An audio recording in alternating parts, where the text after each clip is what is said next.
Hey everyone, a quick announcement before we begin. We are very pleased to say that Volume G of the Gospel Feast series, The Prophet Elijah, is now available on Amazon. The tribes of Israel consider Elijah to be one of the greatest servants of God to have ever walked the earth. Many Jews believe that he is the greatest. Considering his very high esteem, it is incomprehensible that we know so very little about him. Stop and ask yourself, who were his parents? Where was he born? What tribe of Israel did he belong to? Where did he get his authority? Which priesthood did he hold? Why was he taken up by the Lord so that he wouldn't die? What did he do to earn this blessing? Where was he taken? Where is he now? Why was he promised to return to earth before the Lord's return? Why him? Why is he the only prophet begged to come back every year at Passover? Believe it or not, we know the answers to all of these questions. And so, it's time for another feast into the Word. It will be another feast that you will never forget. Now back to our show. This is the Gospel Feast podcast for those that need a little meat after the milk. It's time to feast on the Word.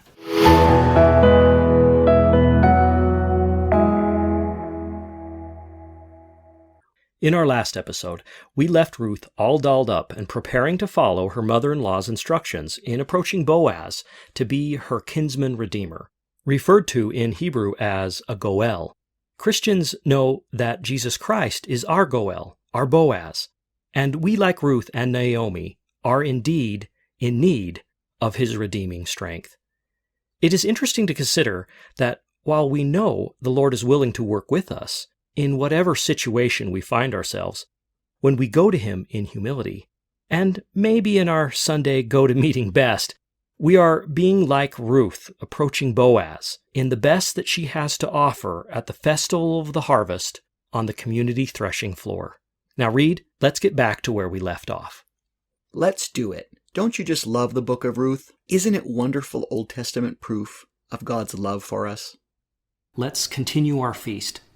It was common in those days for the community to have a celebration party after the long weeks of harvest and the heavy work of preparing the grain. Celebrations in ancient Israel included drinking wine and enjoying the sense of well-being and merriment that came from the occasion of a successful and bountiful harvest. This was an important time. It was proof of the Lord's husbandly hand watching over the people, and it was proof to many of their faith being rewarded. Many a poor family would run out of grain about the time of the spring harvest. There were no stores in those days to buy seed grain, and it is said that many a Jewish father threw the last of the grain of his family's supply onto the ground while tears flowed down his cheeks, pleading with the Lord not to let his children starve. The merriment felt beneath a pile of new grain was real. God had heard his prayers once again. Wine was a gift for marriage happiness, and since Jehovah was the husband of Israel, a toast on his behalf with songs and dances of joy were like the wedding festival at Sinai anew. It was a happy, happy time. And yet, since there were large piles of valuable grain, and since most of the people were slightly to sinfully drunk, it was very wise to sleep it all off at the base of your pile of grain, just in case the sneaky, sober thieves decided to steal your hard work. Boaz, though an important and wealthy man, had too much sense not to guard his own grain personally. Ruth followed Naomi's plan exactly, but in a slightly different order. It is said that she did not go to the threshing floor all dolled up, as Naomi had counseled. Ruth must have known she had the ability to turn heads. She knew if she went in her finery, she would be noticed, and possibly even by Boaz, which would have ruined their plan. Furthermore, putting on her best clothes and perfume on her way to a party where men had been drinking, in Ruth's mind screamed of one intention: harlotry. Ruth was wise and modest. It is possible that Naomi wanted Ruth to appear like the biggest prize and be only for Boaz, although her advice to Ruth was not to let Boaz know she was there. Be that as it may, Ruth altered Naomi's plan. She went in disguise to the threshing floor and scoped out the situation. She did find where Boaz was camped and where he intended to spend the night. After the ruckus had settled for the night, she found a quiet place and slipped into her finery. Ruth 3:6. And she went down unto the threshing floor, and did according to all that her mother-in-law bade her. And when Boaz had eaten and drunk, and his heart was merry, he went to lie down at the end of the heap of corn. And she came softly and uncovered his feet, and laid her down. Corn is an Old English word for any grain kernel. Our modern use of corn, meaning maize, or corn on the cob, came about when maize was brought back to England. It was a new grain, and like the potato, very exciting.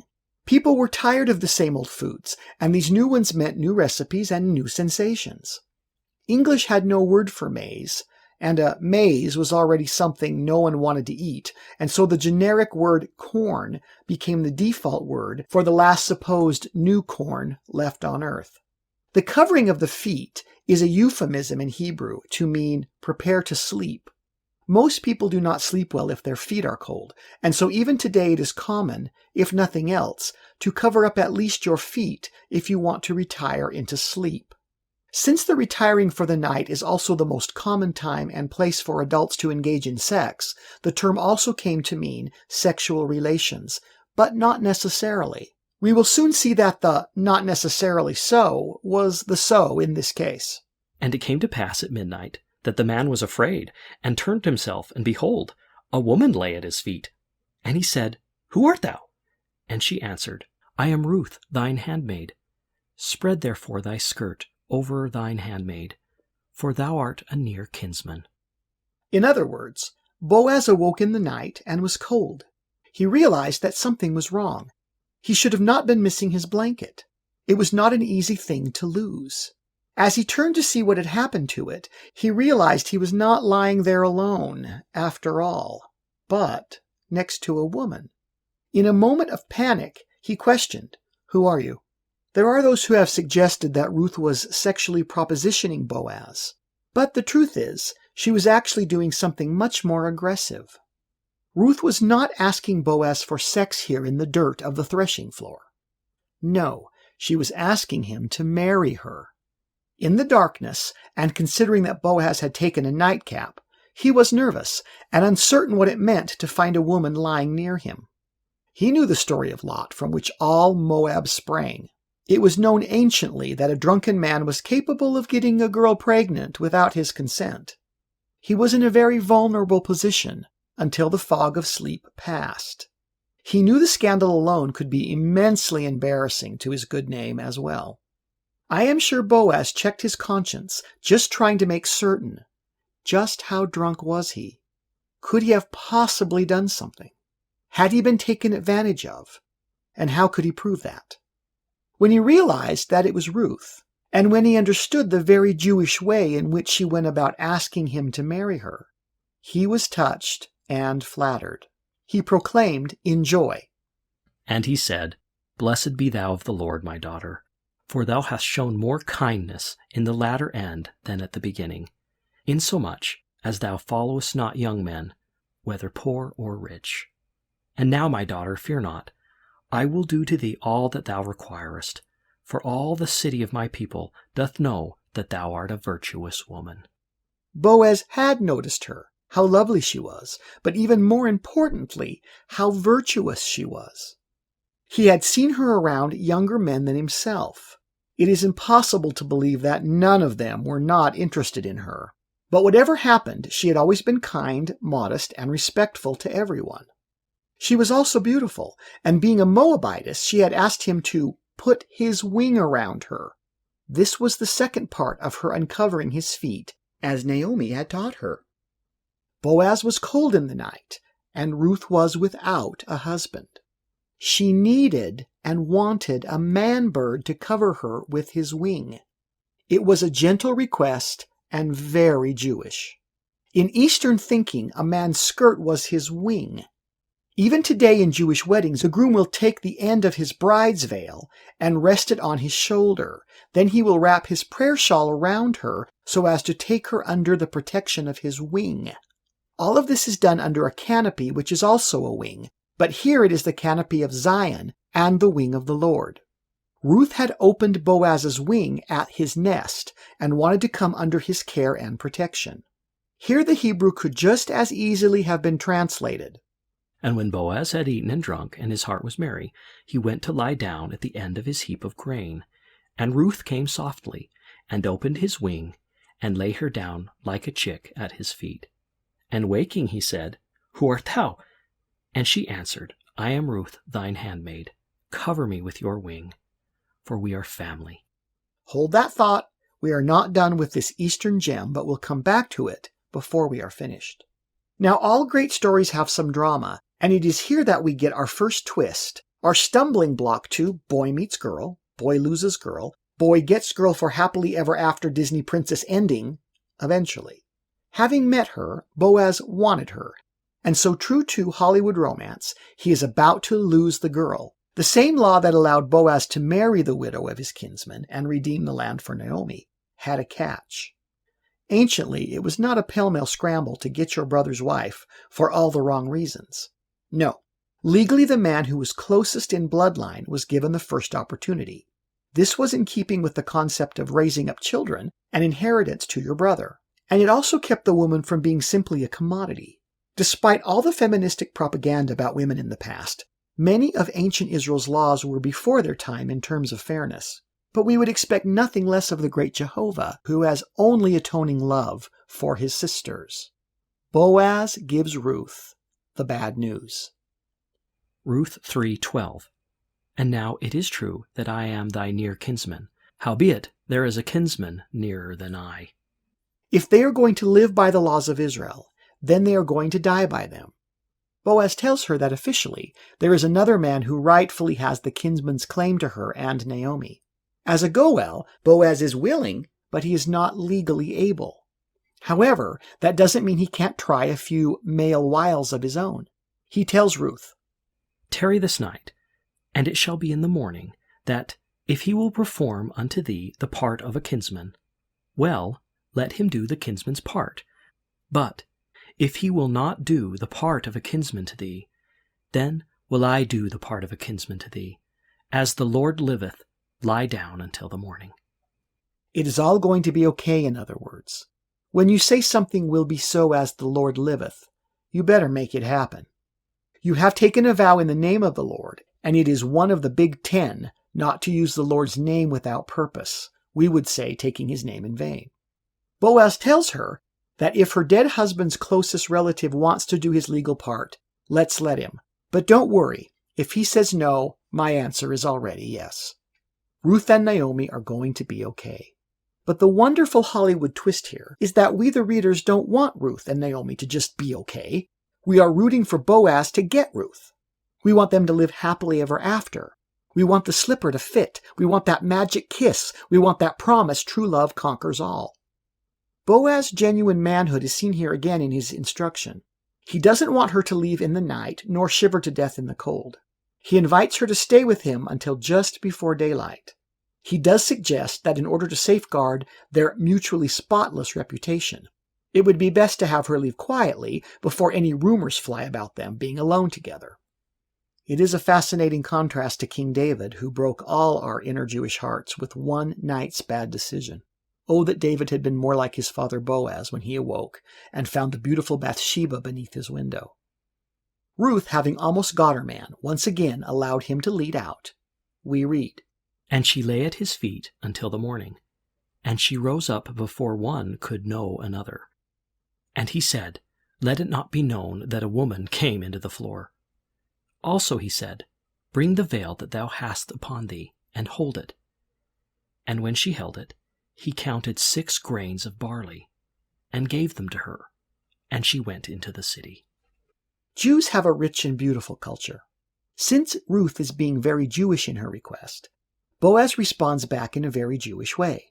Latter-day Saints can appreciate the Lord's use of veils in terms of privacy, intimacy, and holiness. It is a veil that guards the sacred from the profane. The veil in God's temples, from Solomon's to the present, serve the purpose of hiding the face of the most holy groom from all but his chosen bride. It is God's intention to share with his bride the power of his most intimate ways, the very secret of all godhood.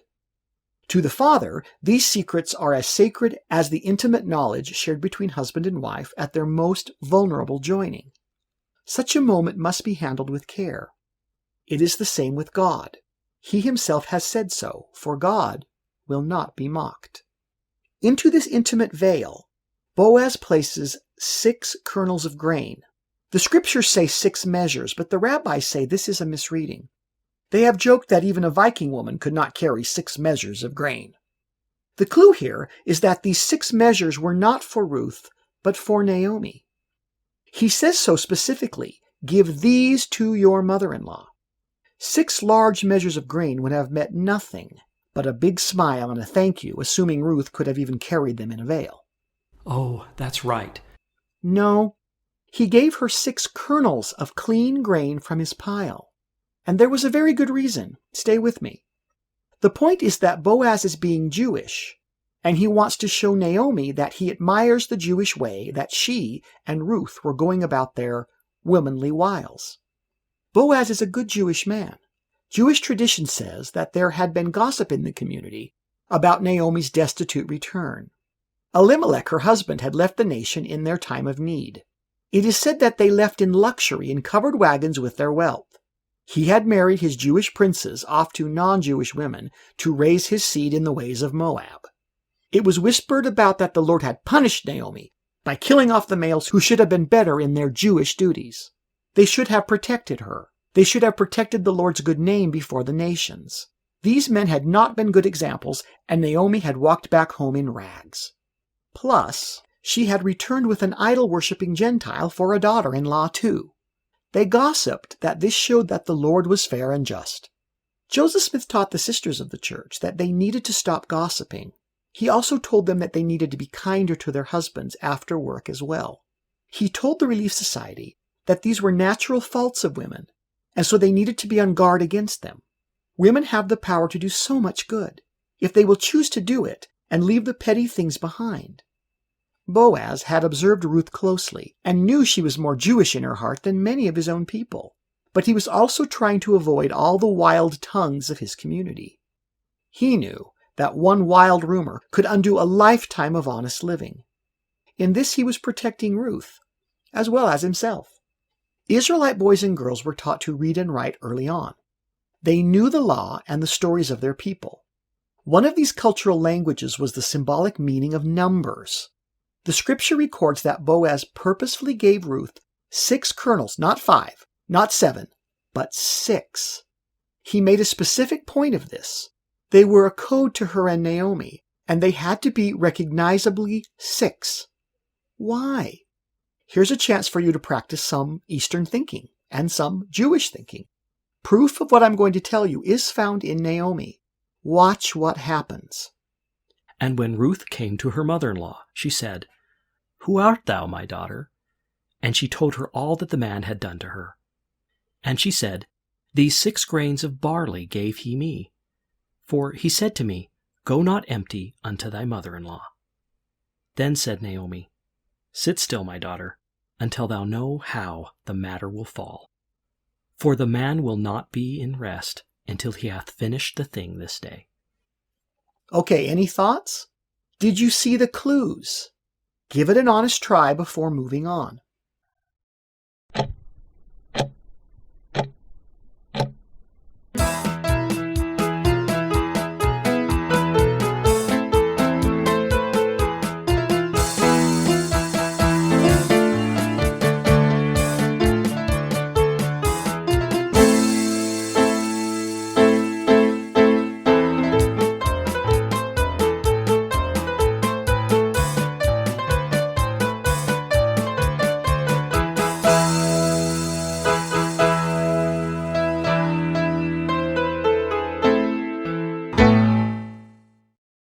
Is that enough time?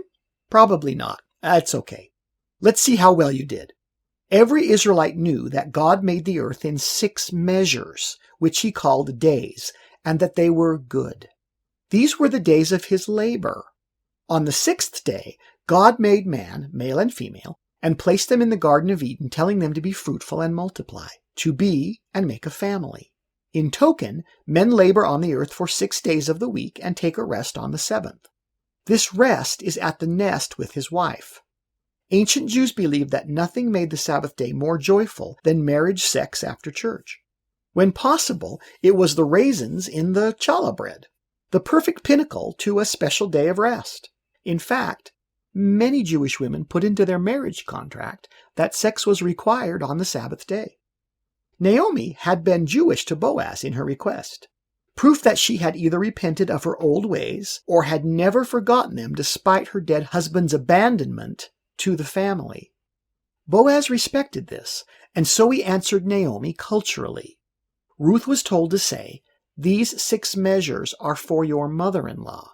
Do not go back empty to her without a token of my manly labor." Do you see it? Naomi saw the 6 grains and said, "You be at rest, Ruth. Be as a 7th day.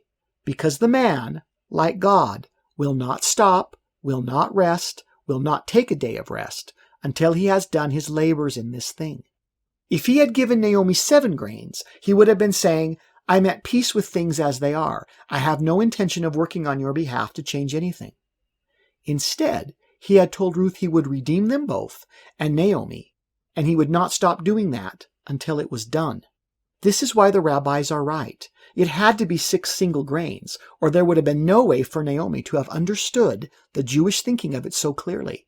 And don't you just love the insight that we have into our own Boaz, Jesus Christ? He will not stop working for our redemption until he has us at rest with him on the great millennial day, the 7th kernel or period of the week the Father has given us to prepare to meet him again. Don't you just love Eastern thinking? You know, I am really loving Eastern thinking. This series has really helped me come to understand the truth behind Nephi's words, that much of the Lord's dealings anciently can only be correctly understood through an Israeli Eastern mindset. It is a rich tool in this series, and I know that I'll never be able to read these books the same way again. There is one more chapter in the book of Ruth that we need to explore, as well as our author's contention that the moral of Ruth is also about the ancient concept of being an under-shepherd or under-savior on Mount Zion. But we are out of time for this episode, and we hope that you will join us again soon for our next gospel feast together. And as always, this podcast is not sponsored or endorsed by any denomination. These are our thoughts and ours alone. Thank you, and until our next podcast, may the Lord Jesus Christ be with you.